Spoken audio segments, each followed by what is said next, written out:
प्रेम से बोलिए जय माता दी। अष्टमी तिथि महागौरी। अष्टमी तिथि को महागौरी देवी का पूजा होती है। नवरात्रि में महागौरी अपने भक्तों को सारी इच्छाएं पूर्ण करती हैं। आइए एकादशों अध्याय का श्रवण करते हैं। मैंने भुवनेश्वर देवी का ध्यान करता हूँ। उनके सिंहवी अंगों आभा प्रभात काल के सूर्य समान है और मस्तक पर चंद्रमा का मुकुट है।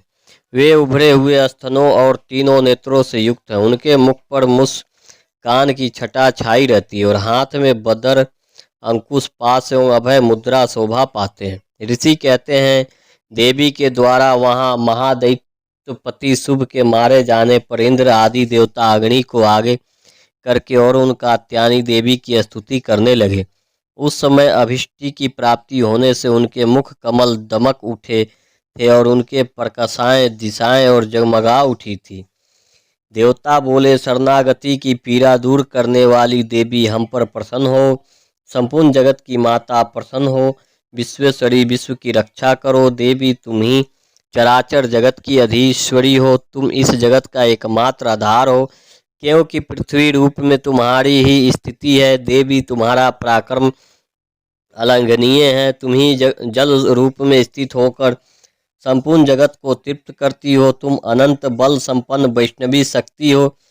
इस विश्व की कारण भूता परामया हो। देवी तुमने इस समस्त जगत को मोहित कर रखा है। तुम्ही प्रसन्न होने पर इस पृथ्वी पर मोक्ष की प्राप्ति कराती हो। देवी संपूर्ण विद्याएं तुम्हारे ही भिन्न भिन्न स्वरूप में जगत में जितनी स्त्रियां हैं वे सब तुम्हारी ही मूर्तियां हैं। जगदम्बा एकमात्र तुमने ही इस विश्व को व्याप्त कर रखा है। तुम्हारी स्तुति क्या हो सकती है। तुम तो स्वोत्पन्न करने योग्य पदार्थों में परे एवं पराबानी हो। जब तुम स्वर्ग स्वरूपा देवी स्वर्ग तथा मोक्ष प्रदान करने वाली हो, तब इसी रूप में तुम्हारी स्तुति हो गई। तुम्हारी स्तुति के लिए इससे अच्छी उक्तियाँ और क्या हो सकती है। बुद्धि रूप में सब लोगों के हृदय में विराजमान रहने वाली तथा स्वर्ग एवं मोक्ष प्रदान करने वाली नारायणी देवी तुम्हें नमस्कार है।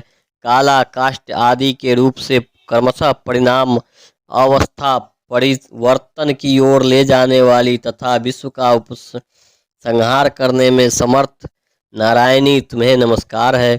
नारायणी तुम सब प्रकार का मंगल प्रदान करने वाली मंगलमयी हो। कात्यायनी शिवा हो। सब पुरुषार्थों को सिद्ध करने वाली शरणगत वत्सल तीनों नेत्रों वाली एवं गौरी हो। तुम्हें नमस्कार है। तुम सृष्टि पालन और संहार की शक्ति भूता सनातनी देवी गुणों का आधार तथा सर्वगुणी हो। नारायणी तुम्हें नमस्कार है। शरण में आए हुए दीनों एवं पीड़ितों की रक्षा में संलग्न रहने वाली तथा सबकी पीड़ा दूर करने वाली नारायणी देवी तुम्हें नमस्कार है। नारायणी तुम ब्राह्मणी रूप धारण करके हंसों से जुटे हुए विमान पर बैठती तथा कुश मिश्रित जल छिड़कती रहती हो। तुम्हें नमस्कार है। माहेश्वरी स्वरूप से त्रिशूल चंद्रमा एवं संपर्क धारण करने वाली तथा महान भृंगी पीठ पर बैठने वाली नारायणी देवी तुम्हें नमस्कार है। मोरों और मुर्गों से घिरी रहने वाली तथा महाशक्ति धारण करने वाली कौमारी रूप धारिणी निष्पापे नारायणी तुम्हें नमस्कार है। शंख चक्र गदा और सांग धनुष रूप उत्तम आयुधों को धारण करने वाली वैष्णवी शक्ति रूपा नारायणी तुम प्रसन्न हो। तुम्हें नमस्कार है। हाथों में भयानक महाचक्र लिए और डाढ़ों पर धरती को उठाए वाराह रूप धारणी कल्याणमयी नारायणी तुम्हें नमस्कार है। भयंकर नरसिंह रूप से दैत्यों के वध के लिए उद्यत करने वाली तथा त्रिभुवन की रक्षा में संलग्न रहने वाली नारायणी तुम्हें नमस्कार है। मस्तक पर किरीट और हाथ में महावज्र धारण करने वाली सहस्त्र नेत्रों के कारण उदित दिखाई देने वाली वृत्तासुर के प्राणों को अपहरण करने वाली इंद्र शक्ति रूपा नारायणी देवी तुम्हें नमस्कार है। शिवदूती रूप से दैत्यों की महंती सेना का संहार करने वाली भयंकर रूप धारण तथा विराट गर्जना करने वाली नारायणी तुम्हें नमस्कार है। डाढ़ों के कारण विकराल मुख वाली मुंड माला से विभूषित मुंड मर्दनी चामुंडा रूप नारायणी तुम्हें नमस्कार है। लक्ष्मी लज्जा महाविद्या श्रद्धा पुष्टि स्वधा ध्रुवा महारात्रि तथा महा अविद्या रूपा नारायणी तुम्हें नमस्कार है। मेघा सरस्वती बड़ा श्रेष्ठा भूति ऐश्वर्या रूप बाबरी भूरे रंग की अथवा पार्वती तामसी महाकाली नियते समय प्रायण तथा ईशा सबकी अधीश्वरी रूपनी नारायणी तुम्हें नमस्कार है। सर्वस्वरूपा सर्वेश्वरी तथा सब प्रकार की शक्तियों से संपन्न दिव्य रूप दुर्गे देवी सब भयों से हमारी रक्षा करो तुम्हें नमस्कार है। कात्यायनी यह तीन लोचनों से विभूषित तुम्हारा सौम्य मुख सब प्रकार के भयों से हमारी रक्षा करे तुम्हें नमस्कार है। भद्रकाली ज्वालाओं के कारण विकराल प्रतीत होने वाली अत्यंत भयंकर और समस्त असुरों का संहार करने वाली तुम्हारा त्रिशूल से भय से हमें बचाए तुम्हें नमस्कार है। देवी जो अपनी ध्वनि से संपूर्ण जगत को व्याप्त करते दैत्यों तेज नष्ट किए देता है, वह तुम्हारा घंटा हम लोगों की पापों से उसी प्रकार रक्षा करे जैसे माता अपने पुत्रों की बुरी कर्मों से रक्षा करती है। चंडिके तुम्हारे हाथों में सुशोभित खड्ग जो असुरों के रक्त और चर्बी से चर्चित है हमारा मंगल करे हम तुम्हें नमस्कार करते हैं। देवी तुम प्रसन्न होने पर सब रोगों को नष्ट कर देती हो और कुपित होने पर मनोवांछित सभी कामनाएं नाश कर देती हो। जो लोग तुम्हारी शरण में आ जाते उन पर विपत्ति तो आती ही नहीं। तुम्हारी शरण में गए हुए मनुष्य दूसरों को शरण देने वाले हो जाते हैं। देवी अंबिका तुमने अपनी स्वरूप को अनेक भागों में विभक्त करके नाना प्रकार के रूपों से जो इस समय इन धर्मद्रोही महादैत्यों का संहार किया है वह सब दूसरी कौन सा शक्ति थी।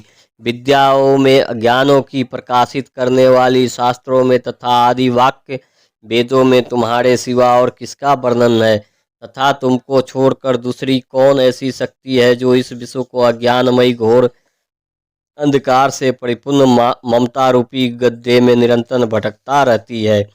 जहाँ राक्षस, जहाँ भयंकर विष वाले सर्प, जहाँ शत्रु, जहाँ लुटेरों की सेना और जहाँ दावा नल हो वहाँ तथा समुद्र के बीच में भी साथ रहकर तुम विश्व की रक्षा करती हो।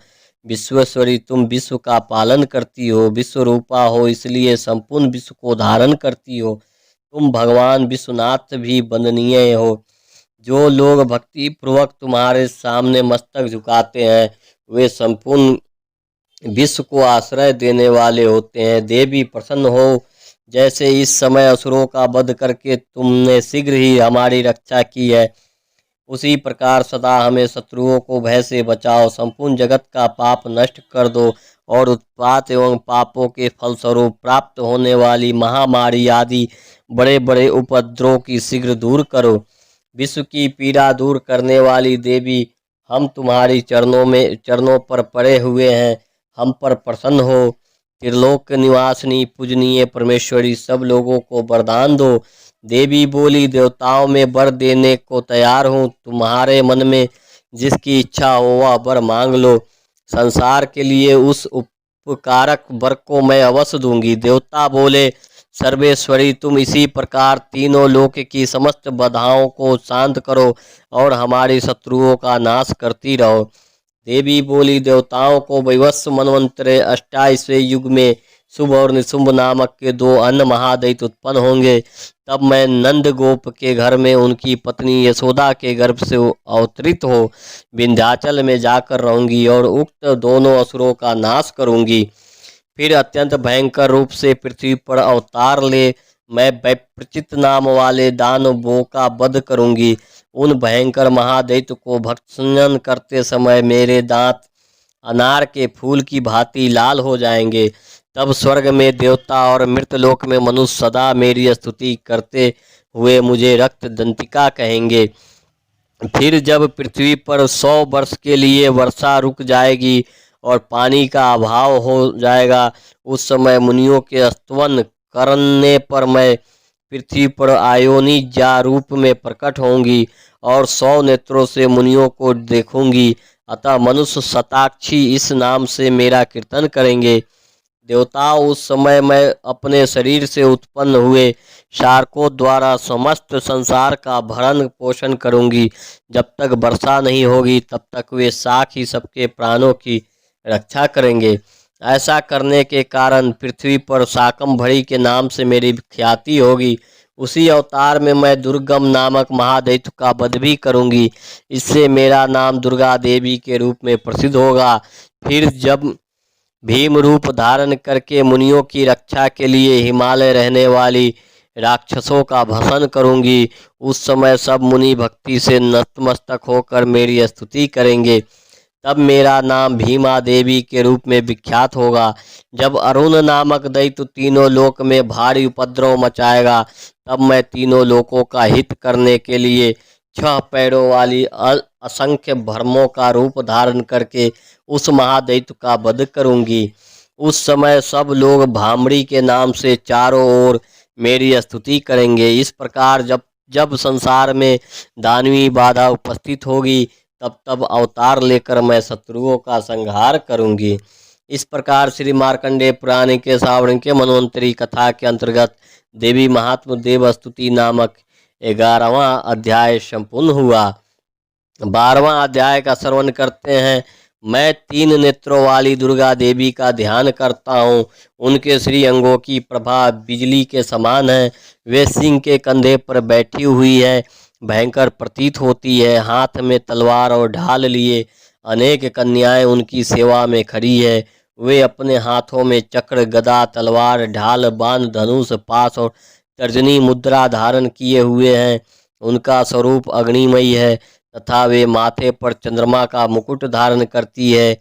देवी बोली, देवताओं, जो एकाग्रचित होकर प्रतिदिन इन स्तुतियों से मेरा स्तवन करेगा, उसकी सारी बाधा मैं निश्चय ही दूर कर दूंगी। जो मधुकैटभ का नाश, महिषासुर का वध तथा शुंभ निशुंभ के संहार के प्रसंग का पाठ करेगा तथा अष्टमी, चतुर्दशी और नवमी को भी जो एकाग्रचित हो भक्ति पूर्वक मेरे उत्तम महात्म श्रवण करेगा, उन्हें कोई पाप नहीं छू सकेगा। उन पर पाप जनित आपत्तियां भी नहीं आ पाएगी। उनके घर में कभी दरिद्रता नहीं होगी तथा उनको कभी प्रेम जनों की बिछोह का कष्ट भी नहीं भोगना पड़ेगा। इतना ही नहीं, उन्हें शत्रुओं से, लुटेरों से, राजा से, शस्त्रों से, अग्नि से तथा जल की राशि से भी कभी भय नहीं होगा। इसलिए सबको एकाग्रचित होकर भक्ति पूर्वक मेरे इस महात्म्य सदा पढ़ना और सुनना चाहिए।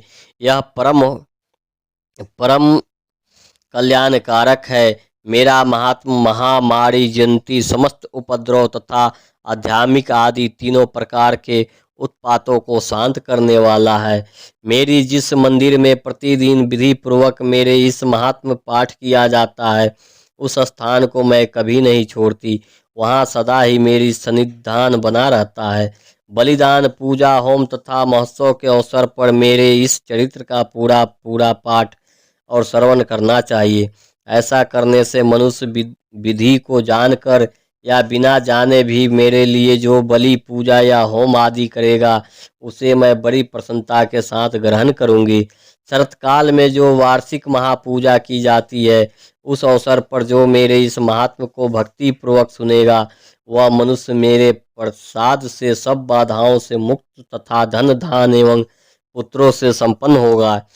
इसमें तनिक भी संदेह नहीं है। मेरे इस महात्म मेरे प्रादुर्भाव की सुंदर कथाएं तथा युद्ध में किए हुए मेरे पराक्रम सुनने से मनुष्य निर्भय हो जाता है। मेरे महात्म का कथा श्रवण करने वाले पुरुषों की शत्रु नष्ट हो जाते हैं, उन्हें कल्याण की प्राप्ति होती है तथा उनका कुल आनंदित रहता है। सर्वतः शांति कर्म में बुरे स्वप्न दिखाई देने पर तथा ग्रहण जंती भयंकर पीड़ा उपस्थित होने पर मेरा महात्म श्रवण करना चाहिए। इससे सब विघ्न तथा भयंकर ग्रह पीड़ाएं शांत हो जाती है और मनुष्य द्वारा देखा हुआ दुख स्वप्न शुभ स्वप्न में परिवर्तित हो जाता है।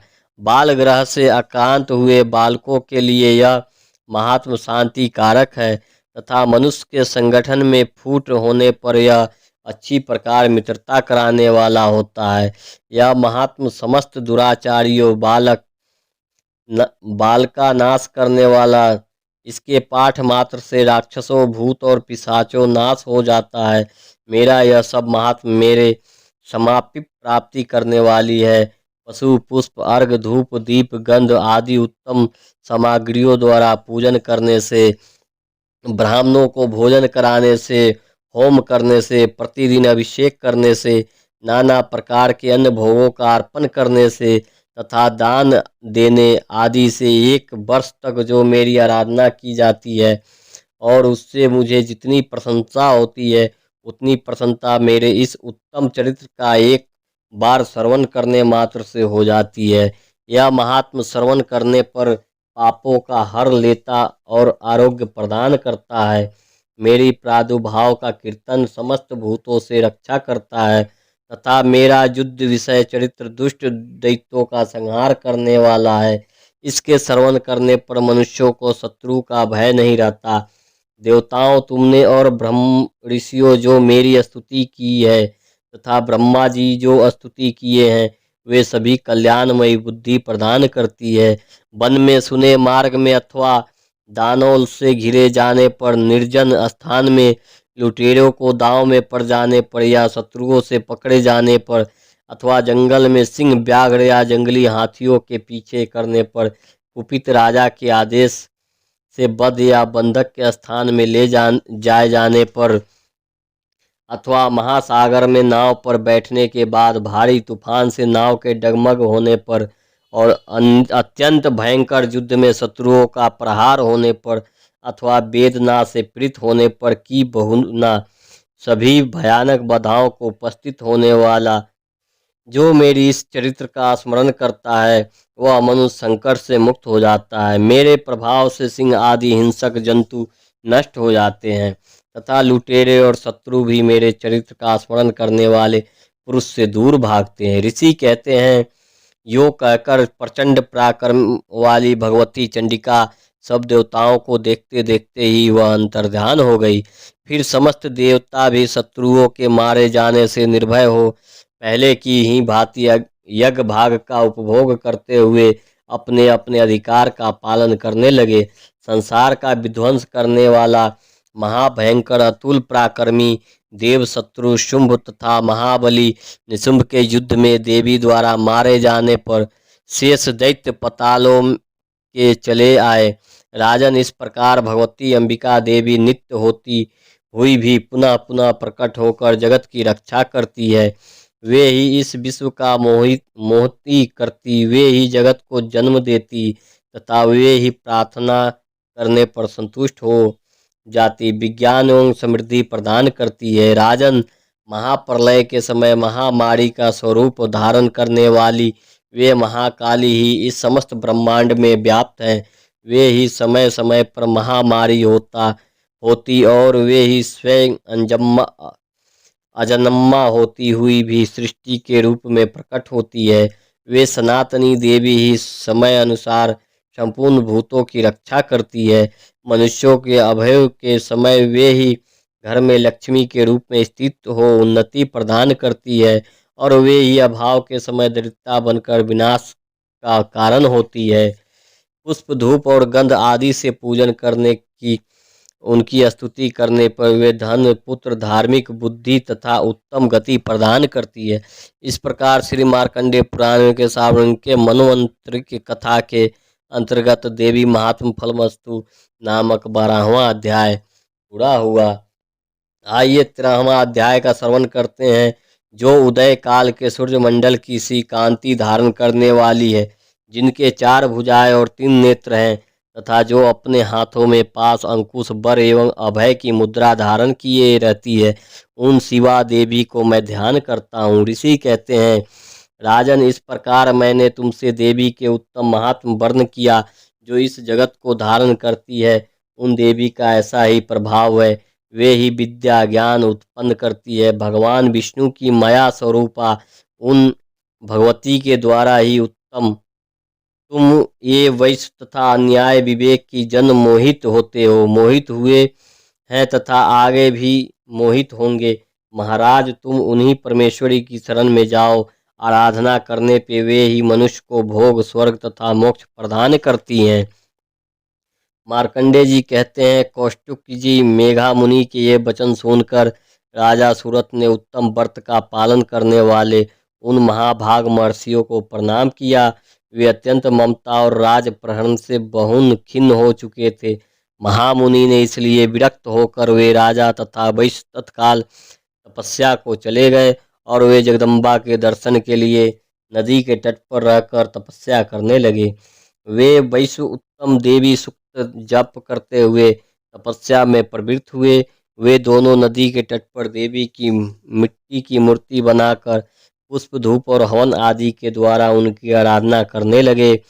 उन्होंने पहले तो आहारों का धीरे धीरे कम किया, फिर बिल्कुल निराहार रहकर देवी में ही मन लगाए एकाग्रत पूर्वक उनका चिंतन आरंभ किया।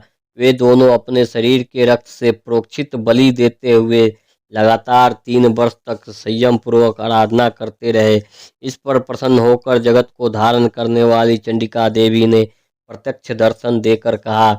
देवी बोली, राजन तथा अपने कुल को आनंदित करने वाले वैश्य, तुम लोग जिस वस्तु की अभिलाषा रखते हो वह मुझसे मांगो, मैं संतुष्ट हूँ, अतः तुम्हें वह सब कुछ दूंगी। मार्कंडेय जी कहते हैं, तब राजा ने दूसरे जन्म में नष्ट न होने वाला राज्य मांगा तथा इस जन्म में भी शत्रुओं की सेना को बलपूर्वक नष्ट करने का, पुनः अपना राज प्राप्त कर लेने का वरदान मांगा। वैश्य का चित्त संसार की ओर से खिन्न एवं विरक्त हो चुका था और वे बड़े बुद्धिमान थे, अतः उस समय उन्होंने तो ममता और अहंता रूप आसक्ति का नाश करने वाला ज्ञान मांगा। देवी बोली, राजन तुम थोड़े ही दिन में शत्रुओं को मारकर अपना राज्य प्राप्त कर लोगे। अब वहाँ तुम्हारा राज स्थिर रहेगा। फिर मृत्यु के पश्चात तुम भगवान विश्ववासन सूर्य के अंश से जन्म लेकर इस पृथ्वी पर सावर्णिक मनु के नाम से विख्यात होगे। वैश्यवर्ण, तुमने भी जिस वर को मुझसे प्राप्त करने की इच्छा की है उसे देती हूँ, तुम्हें मोक्ष के लिए ज्ञान प्राप्त होगा। मार्कंडेय जी कहते हैं, इस प्रकार उन दोनों को मनवांछित वरदान देकर तथा उनके द्वारा भक्ति पूर्वक अपनी स्तुति सुनकर देवी अंबिका तत्काल अंतर्ध्यान हो गई। इस तरह देवी से वरदान पाकर क्षत्रियों में श्रेष्ठ सूरत सूर्य से जन्म ले सावर्णिक नाम मनु होंगे। इस प्रकार श्री मार्कंडेय पुराण सावर्णिक के मनवंतर की कथा के अंतर्गत देवी महात्म सूरत और वैश्य का वरदान नामक 13वां अध्याय पूरा हुआ। प्रेम से बोलिए जय माता दी।